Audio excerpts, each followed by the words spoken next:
Be'ezrat Hashem Yitbarach, today is Yud Zayin B'Tammuz, the 17th of Tammuz. We're going into the 3 weeks. Thought it was fitting to start with a little bit of what is exactly going on in the Ben HaMitzarim, what is going on in this time, this holy time, and how can we connect. Be'ezrat Hashem, we're going to go in Sefer Byam Darkecha on Ben HaMitzarim. Ine Yamim Ba'im, Yamim Kedoshim V'Noraim, there's holy days coming, that every single Jewish person is able to connect to and have a relationship and build a relationship with the Holy Shekhinah, and be from the people that love the Shekhinah. Ki ine Tisha B'Av nikra Moed, the 9th of Av is called a Moed, a holiday. K'mo shedarshu Chazal me'apasuk kera elai Moed lishbor bachurai. Right? The rabbis learned this out from a pasuk that says, "Call upon me a Moed, make me a holiday." Lishbor bachurai, to break down my sons. This is a wonder. Even though the verse says the word moed, says the word holiday, festivity, this general pasuk is not talking so much about a holiday, to break my children, to break my sons. It's not such a festive thing. It's talking about the opposite. How can you say here there's a festivity if the festivity is to break my sons down? What is the secret here? The essence of these days are days of festivity, of days of holiday, meaning days that they have a special light inside of them that is being brought down from heaven. There's a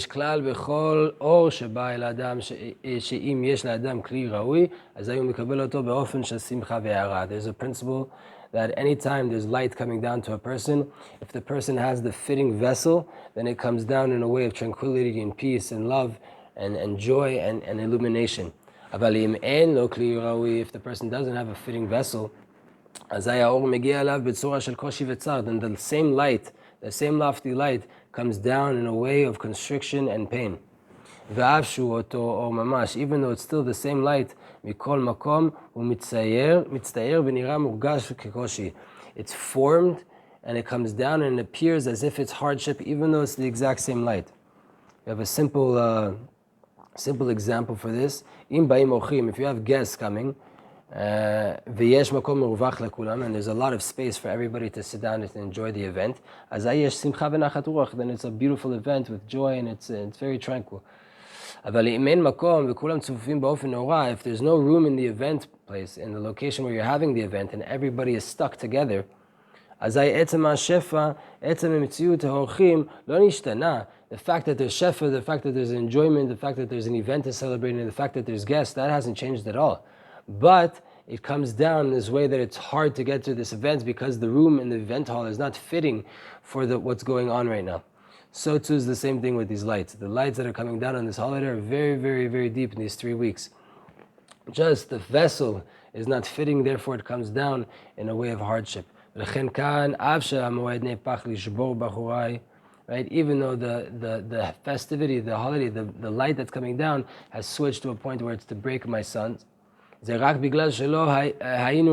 only because we weren't fitting. Therefore the light gets formed in this way of hardship. It doesn't reduce the idea that there's still a light here of a festivity, of a moed. Another example is a father that loves his child. If the son merits, then the love of the father is expressed to him by way of love and endearment and gifts. If the son starts to go off the path, God forbid, then the father has to give consequences, has to punish him, so to say. The punishment that the father brings down on the son comes from the exact same love. It's specifically the love and the benefit that the father wants to have for the son that causes the father to punish the son. The love is the same love. וכל השינויים הם לפי הנהגת הבן. All of the differences in the way that the love is expressed is because of the behavior of the son. שהיא קובעת איך תתבטא ותצטייר האהבה בפועל. How the son acts will determine how the father will express his love outwards. But the love is the same, right? On a deeper sense here, the punishment that we're talking about, it's rested more in the love than the gifts that the father could give. The punishment for a father to punish his son, it's very hard from the side of his nature. He starts to force and subdue his nature to overcome it in order to be able to do good for his son by way of the punishment. Right? The love here that it's being expressed is a deeper sense of love. If I have to force myself against my nature in order to do something that I don't want to do to the person that I love so much, out of love, that must mean that it is a much deeper love. This is the reason that in the future, Tisha B'Av, the 9th of Av, will become a Yom Tov, will become a holiday. Like it's explained in the Navi Zacharia, Tzom Revi'i, V'Tzom Chamishi, V'Tzom Shvi'i, V'Tzom Ha'asiri, Yelevet Yehuda L'Sason L'Simcha L'Moadim Tovim. The fast of the 4th, which is what we're on right now, the 17th of Tammuz, the fast of the 5th, and the fast of the 7th, and the fast of the 10th, all of those will switch the house of Yehuda to joy and good holidays, good days. Ki be'emet mahut usgulat hayom hu moed. The essence and the auspicious time of that holiday of the 9th of Av, it is a holiday. It is not some kind of day of destruction and mourning. It is meant to be a day of Shefa coming down, a holiday of Yom Tov.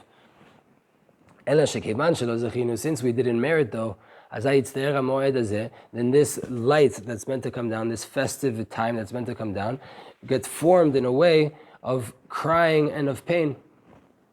How do we acquire the light? How do we comprehend the light that's coming down on this day? Specifically by way of lamentations and by way of acting in the way of mourning. Meaning by way of contemplation, we have to meditate to the point where we come to cry. This does not reduce the specialness of this holiday of the 9th of Av and the 3 weeks as being a holiday. As a day that has this immense light.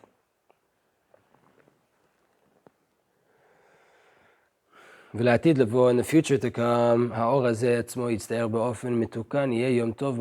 the future, when everything is rectified, this light will come down as a Yom Tov, as a holiday. Mamash, really, we're going to celebrate. We're going to have barbecues, hopefully, and good things on this day. There's those who don't want to prepare and they want to put in the work that you need in order to prepare in mourning during these 3 weeks. They say, I'm expecting Mashiach to come. I want that the mourning should be nullified. Why would I prepare for mourning when I'm expecting that mourning to be ended and to be nullified? Even though this is not the case, it's not true. You have to prepare. By way of you preparing and you going into this mindset, you're already considered as those who mourn for Jerusalem. And it's known those who mourn for Jerusalem will see its building. So if you want to be seeing the building and you're expecting to that, you have to be a part of those who mourn for it. מלבד זאת, כיוון שגם עכשיו, גם שיבנה בית המקדש, אור הימים הוא אותו אור. Since now and when the temple will be built, this light that's coming down is the same exact light. אלא שישתנה אופן הגילוי שלו, but the way it will be revealed will change. אז ממילא הכנה לאבלות מועילה ונצרכת גם אם נזכה ויבנה בית המקדש בזו השנה. Even if the temple were to be built this year, then the preparation of how to go into this, which is mourning right now when we don't have a temple, that is the proper way. Since the light is the same light. Right now we're not fitting, we don't have the vessel, we have to bring the light down by way of contemplation and crying and by way of lamentations and mourning. But it's the exact same light. Until we don't have a temple, that's how we have to prepare and engage with this light. The second we have a temple, it will all change. Until we have that vessel, this is the way to do it. This is the way that we have to prepare and connect to this holiday. There's immense power in these days to reach internal aspect. וידוע הרמז בפסוק כל רודפיה השיגוה בין המצרים. It's known and it says in Eicha and Lamentations in the first chapter in the third verse, כל רודפיה השיגוה בין המצרים. All of those who are seeking out the Shekhinah, meaning the pshat of the pasuk means anybody who was seeking out to attack the nation of Israel and to catch us and to kill us, they'll get us between the straits. That's the simple understanding of the verse. The rabbis come to teach us more deeper side. Kol rodfei Yah, all of those who are seeking out and chasing and pursuing Yah, right, Hashem, Isigua ben hamitzirim, you will achieve her, you will pursue, you will reach her, you will reach divinity, you will reach godliness in the Shekhinah in this time of the 3 weeks. It's specifically now, between the 3 weeks, that is the easiest time to make this and build this connection with the Shekhinah. Even though the external appearance of how this light comes down on these days is by way of mourning, right?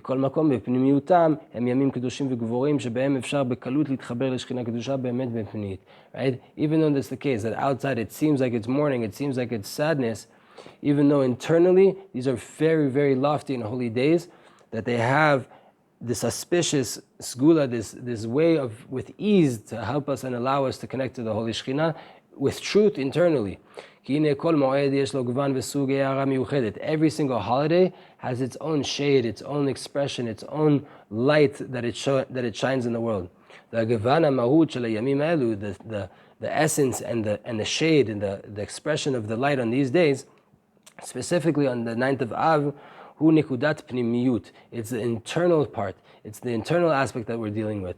Uvehem efshar le'asig et nikudat pnimiyut hamitit. By way of these holy days that are internal days, we will be able to receive the true internal aspect of our relationship with Hashem and the Shekhinah in an easier way. Ki or yamim ha'elu hu or gadol. The light of these days is a very, very lofty light. It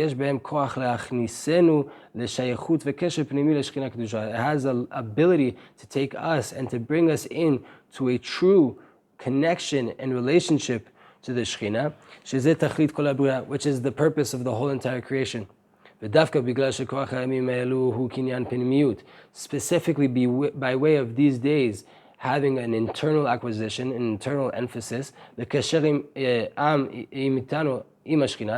connect us with the Shekhinah.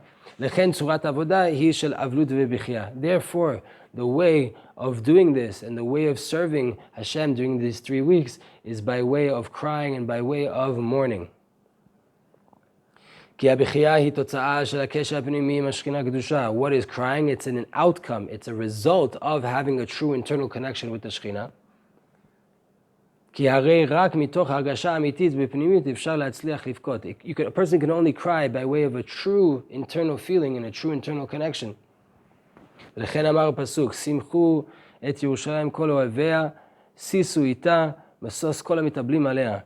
it says, Simchu et Yerushalayim kol ohavea, the happy one, all the lovers of Jerusalem will be happy and make Jerusalem happy. Sisu ita, be happy with Jerusalem. Masos kol mitablim alea is the happiness for all of those who mourned over her. Kol mitabel al Yerushalayim zoche v'roeh b'simchata. Anybody who mourns over Jerusalem will merit and see Jerusalem in its happiness and its joy. Whoever mourns over the nation is a sign that that person is really connected to Jerusalem, really connected to the temple.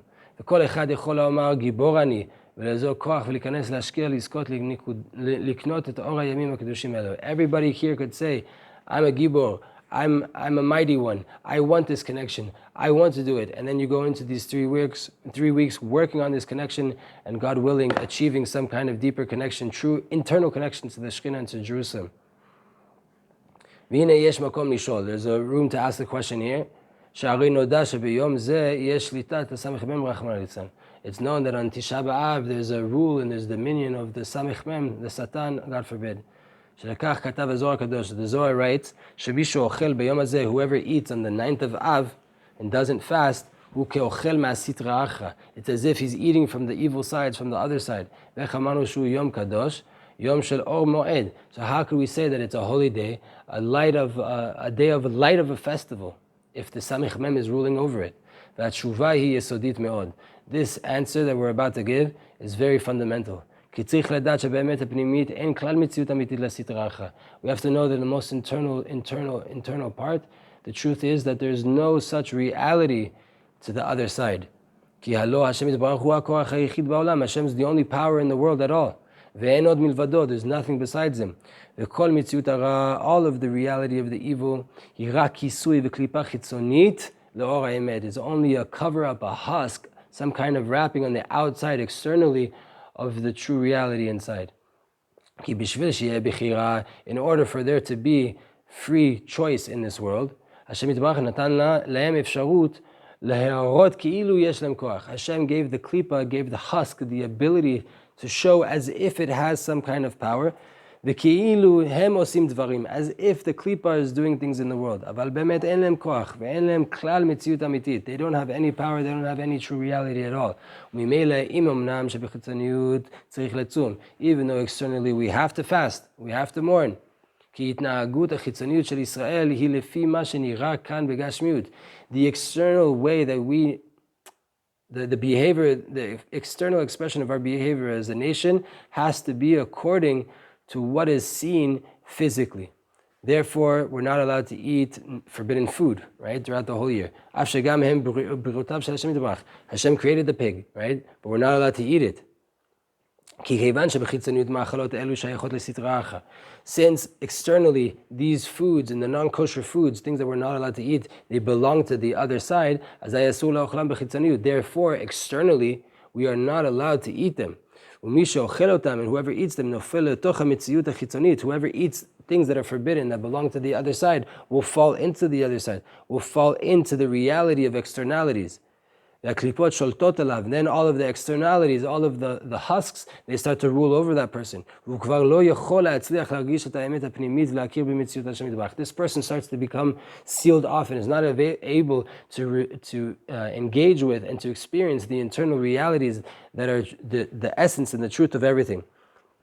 This is the secret of timtum halev shena'asa al yedei achilat machalot asurot. It says, the Torah says, a person eats forbidden food, nitmetem bam. You will become sealed off by way of them.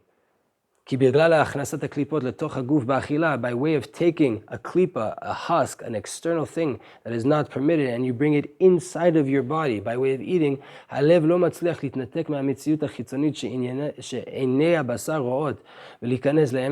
now, because you took something external that was forbidden and you put it inside of you, now it's harder for your heart to disconnect from what the physical eyes of flesh see and to go into the true reality. Because the truth starts to get covered up by way of the husks of the klipa, like a fruit, a banana that is covered. You don't want to eat the peel of the banana, you want to eat the fruit, but the fruit, the one thing that you want, is stuck inside a peel. We have to merit to peel off the peel and to get to the truth. It's hard things to do, but this is exactly what these days are about. This is exactly why these days are so special, because we're able to go into these holy works and to reveal the truth inside what's going on.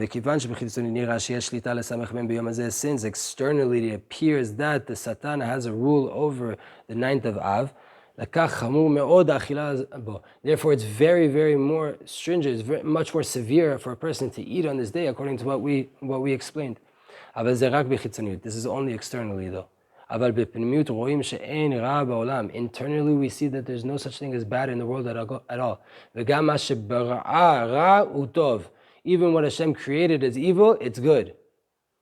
And the 9th of Av is a day of light.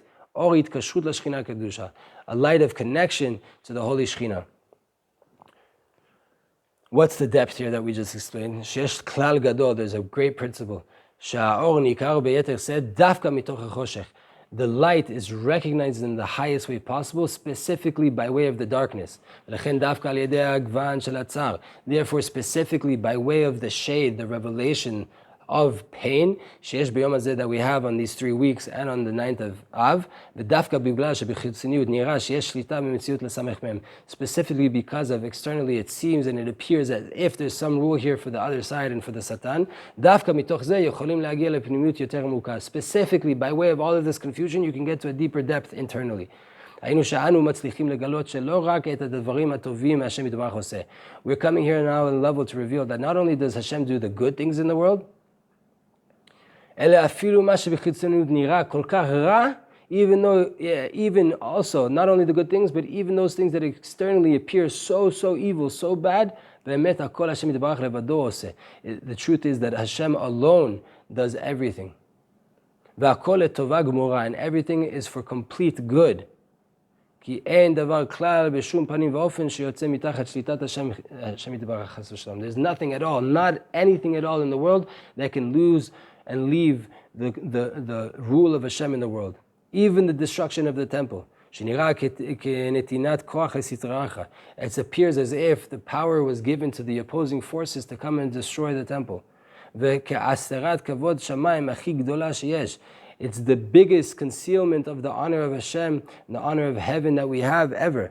A Yehudi מגיע להבנה והשגה, the Jew can now come to a point of comprehension and understanding, שגם זה לטובה, that this is also for the good. וגם זה נעשה על ידי השם יתברך בעצמו, this is also done by way of Hashem himself. וכולו רק טוב, everything is just good. והוא מגיע לאמונה שלמה שהכל רק השם יתברך עושה. Now you're going to get to a level of אמונה, complete אמונה, that you know that Hashem is doing everything. ובאמת זה עומק כל עניין הגלות. This is the depth of the whole entire exile that we're in. שהשם יתברך רוצה שעל ידי הגלות נזכה להעמיק יותר.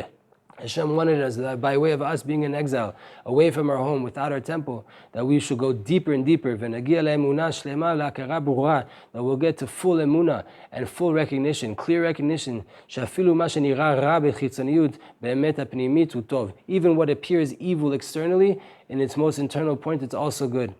כי הכל רק השם יתברך עושה. Hashem does everything. Only he does anything. וכל מה דאביד רחמנה לטב אביד. Anything that Hashem does, he does it for the good. וכל מה שנראה אחרת זה רק אחיזת עיניים. Anything that appears opposite to that is just an illusion in our eyes. ולעתיד לבוא, in the future to come, כאשר הארץ תמלא דעת את השם, when the whole entire land will be filled with consciousness of God, אזי כולם יראו את זה, then everybody's going to see this. ואז נאמר, עודך השם כי ענפת בי. Right? I'm going to admit to you, I'm going to give praise to you, I'm going to say thank you Hashem, I'm going to give into the truth that you Hashem exalted me, you Hashem lifted me up. ויאמרו הטוב והמיטיב, but then we're going to say he who is good, he who did good and will do good, right? הטוב והמיטיב, גם על הדבר שנראה רע, even on those things that seem bad, אבל גם עכשיו, even now, in this time where we're in galut, we're in a state of concealment, אפשר להשיג את זה בפנימיות, we can get this internally. ולהכיר להרגיש שאין עוד מלבדו והכל נעשה רק על ידו ולטובה גמורה. There's nothing besides Hashem and everything is done by Hashem and it's all done for the ultimate good. There's no other reality besides that. וזוהי העבודה בימים אלו. This is the work that we have in these days. בכלל and as a whole and specifically on Tisha B'Av, specifically on the 9th of Av, לגלות את השכינה הקדושה, to reveal the holy Shechina, meaning להעמיק לגלות איך שהיא נמצאת בכל מקום ודבר בעולם, to find how Hashem, the Shechina, the revelation of Hashem is found in every single thing in our life, every single thing that we engage with. ושהיא מחיה ועושה את הכל. The Shechina is what's doing and giving existence to everything. הכל, everything. כשלבב האדם מבין, when the heart of man understands this, שאין לרע מציאות אמיתית כלל, that the evil has no true reality at all, אלא הכל זה רק השכינה, everything is just the Shechina, just the presence of Hashem revealed, ממילא הוא מתעורר לקשר ודבקות מוחלטת עם השכינה הקדושה. By way of this, a person is aroused to a relationship and to attachment, complete attachment to the holy Shechina.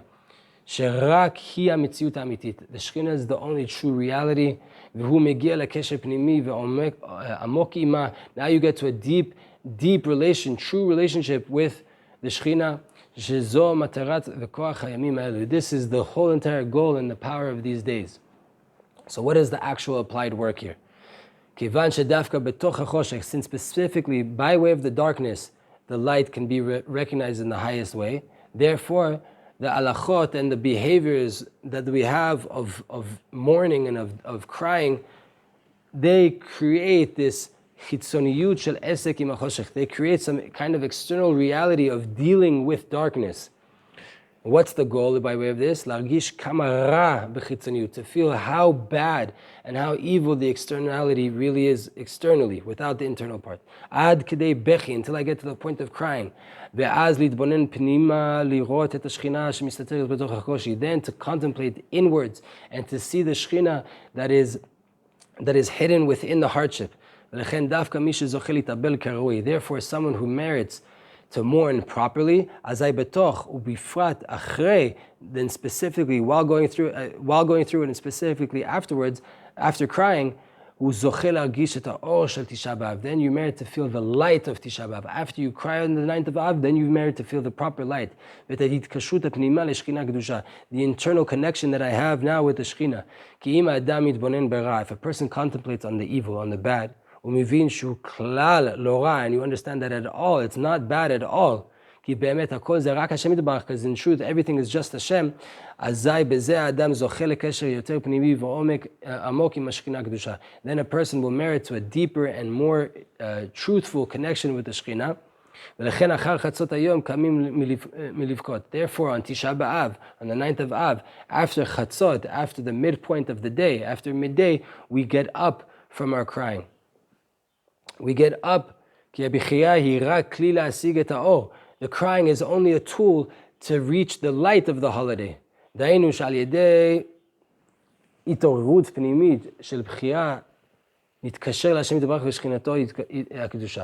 way of arousing, by way of the crying that arouses my connection with Hashem, now I'm able to connect to Hashem and to the Shekhinah in a holy way. After that I can already stop crying, because I've already acquired the light. Just to summarize everything that we've said so far, these days of the 3 weeks are days of light. What is the type of light? The light that gives you the ability to connect to the Holy Shekhinah. But since we've sinned, this light is coming down in a way that is formed in evil and in pain and in hardship. From the pain and from the darkness and from the mourning, we're able to work on our internal connection with the Shekhinah. Even more so, we can find now our connection with the Shekhinah in the deepest way possible, because it's being revealed that even in the places that it seems the most bad, the most disconnected from Hashem, it appears as if the evil forces have some kind of power. There, the truth is that the Shekhinah is there as well, and there's no power at all to the evil forces. By way of this, you're revealing the truth of the Shekhinah in the strongest way possible. The work in actuality is to cry and to mourn. By way of me taking it seriously and crying and mourning, I'm not only building, but I'm revealing and showing my true internal relationship to the Holy Shekhinah. While crying, I have to contemplate on the true reality inside, even though it appears that the Shekhinah is in galut, is in exile.